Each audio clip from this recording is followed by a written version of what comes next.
Hello, vengeful tubers, and welcome to another series with me, BlueAnkylo.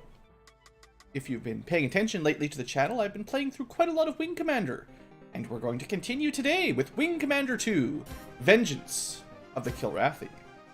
Now, before we get too far into our video today, I want to spend a little bit of time talking about... Thank you, Fireworks. I would like to spend a little bit of time talking about the differences between Wing Commander 1 and 2, some of my technical setup, and just a little bit of stuff. So if you're really not interested, you might want to skip ahead a little bit. But yeah, so Wing Commander 2, we're playing it on the DOS version, which is the only version, realistically, nowadays. I might have to turn the audio down a little bit. We'll see. We'll see how this balances out. Looks probably okay. Just loud in my headphone. Anyway, so we're playing DOSBox, another GOG.com installation, basically. But to play, again, just like Wing Commander 1, there's quite a lot of extra setup I had to do.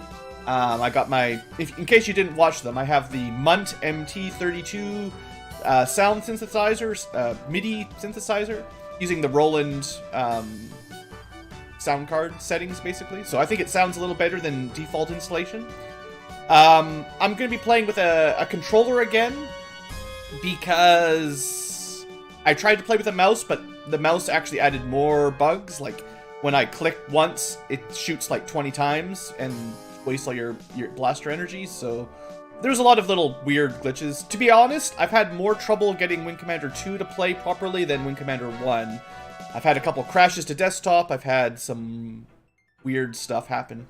So clearly there's some technical difficulties you might have to endure. Hopefully for the Let's Play, I've ironed out most of that stuff already. Now, just like nostalgia-wise, I never played this game when I was younger, so it's very similar to Wing Commander 1, but I'm much less experienced with this specific game. So if the quality of flight goes down a little bit, that's my excuse. But I have played through most of the single-player's first campaign ahead of time, just to make sure I'm not terrible. There's also going to be two sort of expansion packs for this game, just like the first game. They're called Secret Operations 1 and 2, rather than, whatever they called them, Secret Missions 1 and 2. What else is there? So some of the big changes, capital ships get phase shields now. Phase shields block normal lasers and missiles. You need special torpedoes to go through phase shields. So that means you've got normal fighters and bombers tend to be loaded with torpedoes, and fighters tend to be more agile. In my opinion, the enemy ships outclass the Confederation ships hugely in this game.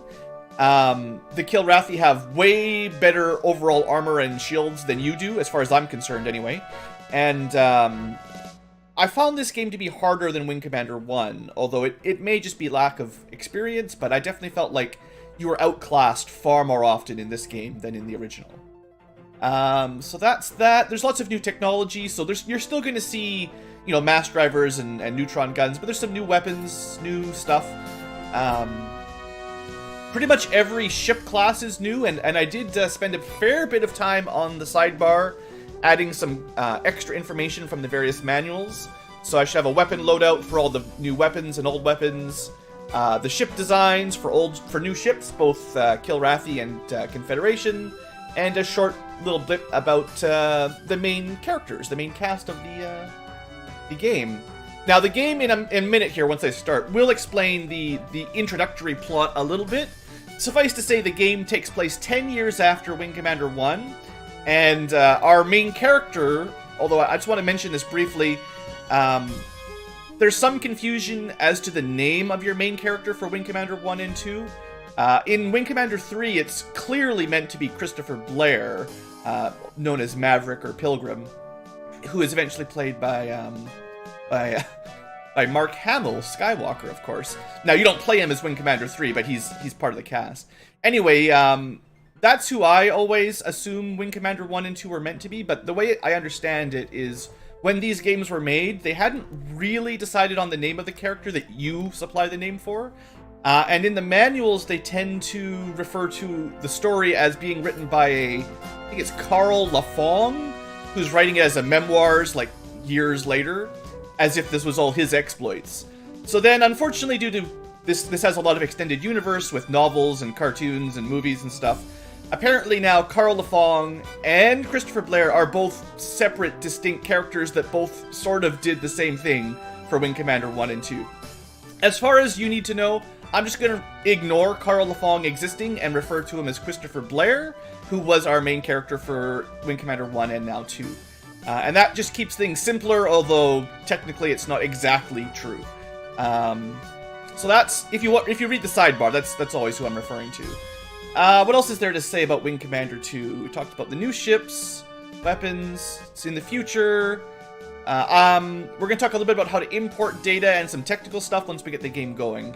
But for now, that should be enough of an overview, and let's start the game. Also, there's voice acting, so prepare yourself for the beautiful voice acting of 1992.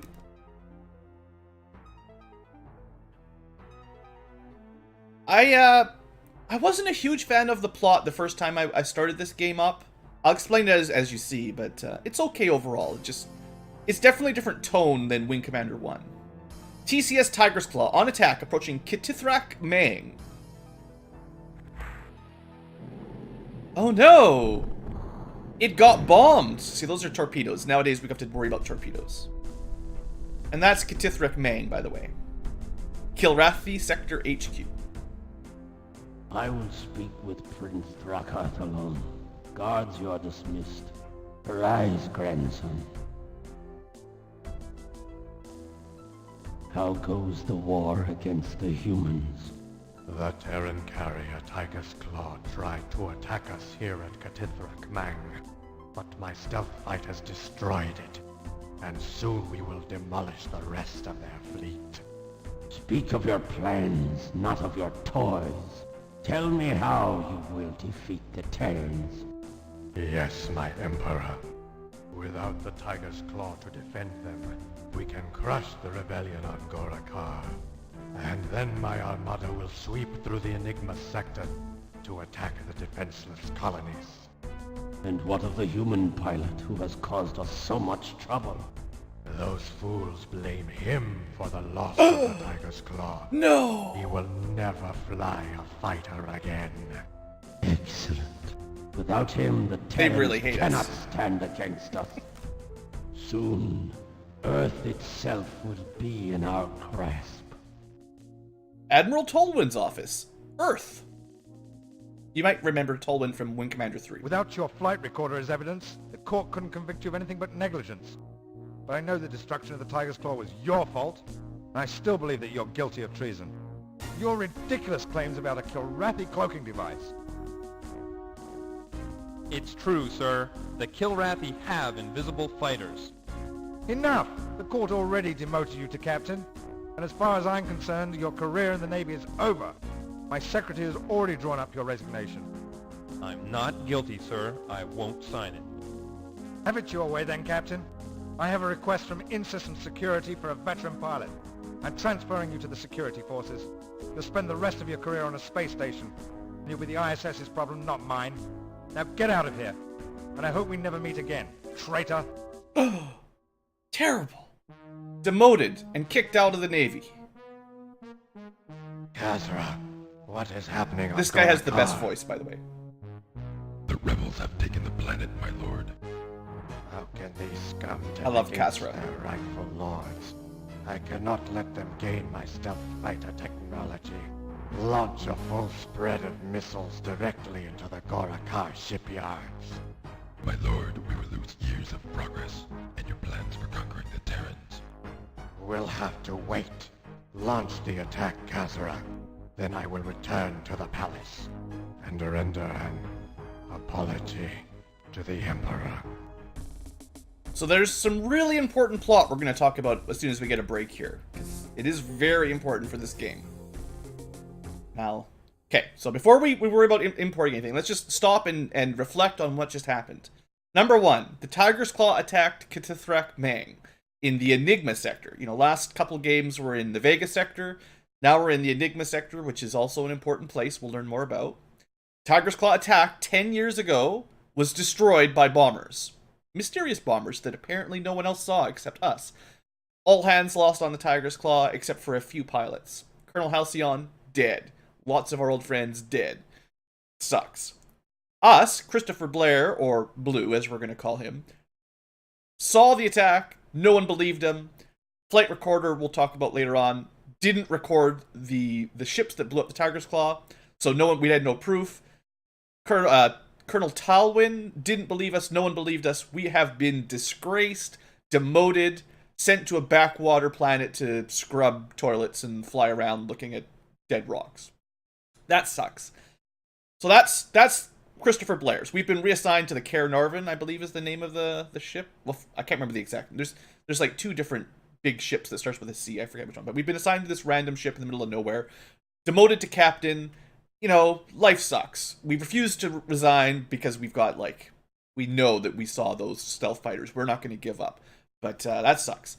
In the other side of things, now we're seeing some Kilrathi story. So the very beginning, the dude with the eye patch, that's the Emperor. He doesn't really have a name. He's just the Emperor of Kilrathi, of the Kilra. And you saw his grandson, Crown Prince, something with a T. I'm sure they said it out loud. I don't know how to pronounce these names. Trakanth or Tranat, something like that. Anyway, Crown Prince, he's the cool dude. He's the main antagonist here. He is the one that set up the plot to discredit Christopher Blair, destroy the Tiger's Claw, protecting his starbase, his headquarters, and managed to get us out of the war, basically, is what his goal was. And so that worked. So that was a big win for him, Trakanth. And you also heard a little bit about Gorakar, which is a planet. It's originally a Kilrathi planet that rebelled away from the Kilrathi Empire to join the Terran Confederation. And we'll learn a little bit more about it as we play through the game. But it is very important to remember that that planet is where the fighters that blew up the Tiger's Claw were built, and then it rebelled, and Trakanth bombed the crap out of it so that we didn't get stealth technology or learn about them. So Christopher Blair is still disgraced, has no proof, but the Kilrathi stealth technology did not develop and was set back by like 10 years. So they weren't able to use that to win the Enigma Sector War in 10 years. Is that all the plot for now? I think that makes sense, right? We've been sitting around doing nothing. Kilrathi have been rebuilding their stealth tech and fighting against Terrans. We don't really know what's been going on. I assume mostly a stalemate. No one's really beaten up on each other in the last few years. But there's been other new tech, new guns, new ships, etc. that we will learn about. Okay, and we will learn more about Gorakar and Kitithrak Mang and the stealth fighters eventually. So, when you start up, I pressed the wrong button. Good start, Blue. Luckily, you can press escape and skip all this. So, I have had some problems using controls on the starship. The controls like loading and saving, and basically. So be very careful on this screen. If you're using a gamepad, I find it glitches out pretty easily. So you can just make a new character. I'll use the mouse for this part. But we're going to transfer one over from one of the previous games. So if you want to do this, it's difficult because we're not playing on an actual, 386 with a hard drive with all this stuff. So you have to make sure it works with your DOS box. The best way I figured out a way to do it was to copy over a folder into the Wing Commander 2 main directory, like wherever Wing Commander 2 main files are, not in the game data folder, but the main Wing Commander 2 folder. Make a new folder called like Wing Commander or WC or Wing 1 or something short, actually, because, DOS usually only has like maximum 8 characters per directory. And then in that folder, copy over crusade.wld and savegame.wld from the Wing Commander 1 game data folder, GAMEDAT, just game dat. Crusade.wld is the save file for the final one, and then savegame.wld is the same save file for these two. So if you copied those over and you have a save file, then you can click that one, and the way DOSBox, again, this is assuming you have the GOG.com version. I don't know how it works on the Origin launcher or anything. Because I put in a folder called WC, and it mounts the main Wing Commander 2 directory as the C drive as far as DOSBox is concerned. If we go C/WC, that's the name of the folder I created that has the save files in it. Now it can see the files that we saved in the the second mission pack. And we could have loaded in the ones from the main campaign if you didn't want to play through these. So all we have to do is pick the one with the most recent save, which is either one of these. If I remember correctly, at the end of the last Let's Play, this was my first run-through of the last mission where Maniac died, and this was the second run-through of the last mission where Maniac survived. So we'll go with that one, because it's probably canonical that Maniac survives that campaign, as he is technically mentioned in this game. And we did get, although you won't see it, this is where we have our Terran Medal of Honor, all of our bronze, silver, gold stars. Unfortunately, Wing Commander 2 doesn't continue the medals and awards and promotions, which is disappointing. But it does keep track of your mission and kill counter. So, you know, that's cool. Now, I never really... Like, in the first game, you just had a last name and a call sign.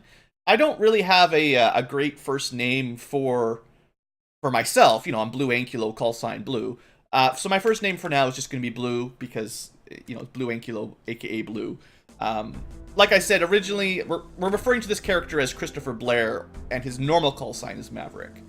So, I'm just going to make a new save here. You can see I've played through all the way, basically, just to test it out.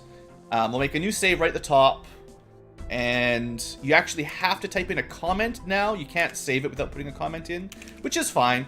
LP, this is going to be Gwynedd A1. So this is the first mission in the Gwynedd system. And there you go. So it's just a little bit different controls here, and I have definitely accidentally loaded over, like, I've accidentally loaded when I meant to save and saved when I meant to load before.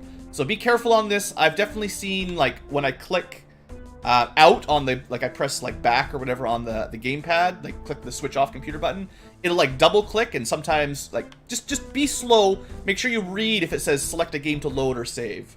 Or just use the escape button to go back. It's a little bit safer than using the gamepad controls, I find. Anyway, so unlike Wing Commander 1, where you can kind of travel around the ship a little bit, basically all you have access to is saving, watching the last story event. Now, at the moment, this will just replay the intro video, but in the future, normally you'll do a mission, you'll get to watch a cutscene, and then fly the next mission. And there's no talking, there's no train sim or anything like that. So, anyway, that's just a couple little minor differences. With that all said, let's get going on our first mission and see what's going on with our main character. What's Blue been up to for 10 years? Stardate 2665. That's 10 years later. Flight deck 1600 hours. Cairnorvin Station, Gwynedd system. Well, it's another exciting day at Action Central. Think you're up for it, Blue? This is Shadow, she's cool. Well, I'm just glad to be out from behind a desk for a while. Yep, we've been sitting around not flying much. Even if it is just to fly a patrol and a ferret. Oh, I like ferrets, they're quick and light. Yeah, but they don't have any guns or armor. But I'd feel safer in a heavier ship like the Rapier. Rapier is no longer cutting-edge technology, guys. It is now middle tier. Well, so what's the plan today, Shadow? Anything new? Well, I'm afraid not. Just another boring patrol flying a standard diamond patrol, checking for hostiles. We've been doing this for 10 years, we've never seen a single hostile. You know, all those pirates in Kilrathi just waiting to descend on this place. She's hilarious. To be honest, I don't know why we bother. No one spotted so much as an enemy garbage scow within 20 parsecs of here. Look at it this way, Liz. If we didn't keep the brass happy, they'd give us even less glamorous missions. Now, one thing about our character this time around, he's a little bit cranky in this game. A joyride through the asteroid belt's a lot better than writing manpower reports. Now, he likes Shadow, so he's nice to her, but he is kind of angry. Right, Blue. It's been years since I've dusted a garbage scow. She is pretty close to retirement. She's just a casual pilot hanging out. She's not like a glorious combat pilot like we are. She's just she's like a career career pilot. She's just in it for the hours to go retire. Get her pension, go home. So it's a ferret. The fastest, weakest ship in the fleet. So the ferret has mass drivers, and it can fire them a lot. Like, it's got a lot of power. So that's good. It can go fast. 500 kps is the speediest of all ships. We've got basically the same old nav system as last time around. While we're here, I want to just test out... Can't do it on the screen. Oops. One thing you can do is change the frame delay. This is Alt, minus, or plus. This was actually added in the Secret Mission 2-pack, and I didn't know about it. As well as change internal frame skipping. I don't know what plays best for you guys. It depends on the cycle speed of your DOSBox emulator. But that does give you some control over how smooth and quickly the game plays. I try to leave it at default most of the time. Anyway, this ship has no damage screen. It has a targeting screen and a nav screen, but no damage, no weapon screen, no missiles. You can definitely see the shields and armor on the right side of the nav screen there, so that's good. And comms. Oh yeah, again, I just want to pause for a second. This game also has shortcuts for comms, so sometimes I'll be just using a shortcut to talk to my wingmen. So I've got hotkeys for break and attack, hold formation, attack my target, and help me out here. Normally you'd have to press C and then a number to select it, but we can kind of speed through it. I'll try to let you know what I'm doing as I say them, but also there's a shortcut for taunt, for enemy targets, which is really nice. The alt shortcuts are really good in this game for making things better. They're attacking us, sir. Wait a second. There's not supposed to be enemies out here. Permission to attack? Probably no. I think we'll be fine. So, these guys, if you can see Permission here, to attack? Affirmative, just Captain. chill. These are Sarthas. Wow, this might be going a little bit too fast. We'll see. Sarthas are basically Southies, except slightly bigger weapons. I think they have mass drivers or something. That was not what I meant to do. I guess technically I killed it by ramming. I'm gonna drop the cycle speed down a little bit, because that felt a little bit too randomly crazy. Unfortunately, on the ferret, you can't actually see your internal damage, so it's hard to tell how much systems are destroyed. Anyway, so those are Sarthas. They're speedy, they're agile, they're pretty lightly armored and geared. So, you know, that's good. What else is there to say? Oh, one thing about this game that's much different than the last game. It has a what would you call it? An internal adjustment to the difficulty as you play. So you'll probably find the first few missions really easy, and then as you kill ships and, you know, win missions, the game will scale up automatically to become more difficult, and eventually the enemy ships will get really stupidly agile and fast. And that's where a lot of the difficulty for me comes in. Apparently there's ways of sort of cheating to reduce the enemy AI, so it doesn't get out of control. But unfortunately, as we play, the game's almost certainly going to scale up to super crazy mode difficulty, which is kind of scary. Hopefully you guys will be able to see it as we play along, but the first couple of missions, you know, you can expect for me to be able to mostly be able to chew through some Sartha, whatever the new version of Southies and Dralthies are. Sarthas and... Ooh, that was really close. Sarthas and Drakiris, I think, are the Dralthas upgraded. Anyway, first mission shouldn't be too difficult one way or the other. They're attacking us, sir. They're attacking us, sir. Affirmative, Captain. I told her to just hold formation. So this is Drakiri. Alright, we got him. I did take a little bit of shield damage, but it's already recovered. Alright, this one was a little bit smarter and got out of the way. There we go. I feel like the speed's a little bit better this time around. So, missile lock, but missed us. Permission to attack? I actually don't mind the ferret. It's kind of annoying that it doesn't have shields, or no, it has shields. It's annoying that it doesn't have... Permission to attack? Affirmative, Captain. She's going to be really annoying. it doesn't have any missiles. But that's okay, because I usually reserve missiles for emergencies anyway. And honestly, the mass drivers are pretty good. Not bad, sir. Thanks, Shadow. Let me just pause a sec to talk to you guys. Obviously, things go real quick in this game, and there's a lot of dialogue from your co-pilots. The ferret, it can shoot a lot of mass drivers really quick, which is pretty good against light enemy Kilrathi ships. It's just very fragile, low shields, low armor, no missiles, but it's fast, it's small. One of the things that's nice in this game, small ships are much harder to get hit than large ships. You'll see later on when we fly larger ships, enemies just tear you apart because you're easier to hit because you're so big. So the ferret's nice and evasive at least. But I don't know, I wouldn't want to take it on a really dangerous mission, but I like it more than the Hornet, basically, even though the Hornet had a couple missiles at least. Just the fact that we've got mass driver cannons and we can fire them super, super fast. Like, that's way better than the Hornet in terms of damage output.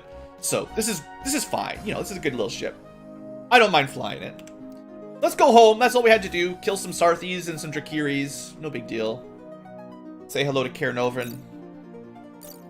You are cleared to land. You don't have to specifically fly to the front of the Tiger's Claw. You can just land anywhere now. It triggers as soon as you're within 2,000 clicks, I think. Cairnovan Station. This is Cairnovan Patrol. Blue, this is Cairnovan Station. What's your status? Well, I'm returning from enemy encounter. And we don't always land anymore. Ran into Sartha light fighters at our nav point 1. And a wing of Drakiri at nav point 3. Say again, Blue, you encountered enemy fighter craft in this area? Roger that, Cairnovan. I took out 6 enemy ships. Shadow kept them off my back, but didn't nail any herself. It's okay, I'm the hotshot. Good work, Cairnovan Patrol. Return to base. Cairnovan out. Roger, Cairnovan. Blue out. So you see, if I hadn't rammed that one ship, we would have landed without any damage, but I like the changes. You know, sometimes we'll still land and talk to the debriefing like Wing Commander 1, but they mix it up. So sometimes you give your report in your ship, sometimes other things happened. What happened out there, sir? I crashed into a Sarthi. Anyway, we're gonna end our first episode here.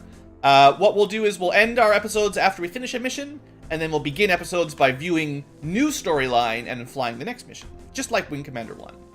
See what I did there? I clicked once, and it automatically went to the load dialogue. So be very careful about that. So we'll save here, and this is going to be... I don't know if I'm always going to type these out. Win A2. Alright, so let's leave that at that. That's all we need to talk about for today's episode. Thanks for watching. Hope you've enjoyed. And Wing Commander 2. The plot's going to be a little bit more involved. It's almost a more depressing story than Wing Commander 1. We'll talk about that maybe in the next couple episodes, but hopefully you'll enjoy along with me as we play through it, and I will see you back for the next episode. So thanks for watching, hope you've enjoyed, and have a great day.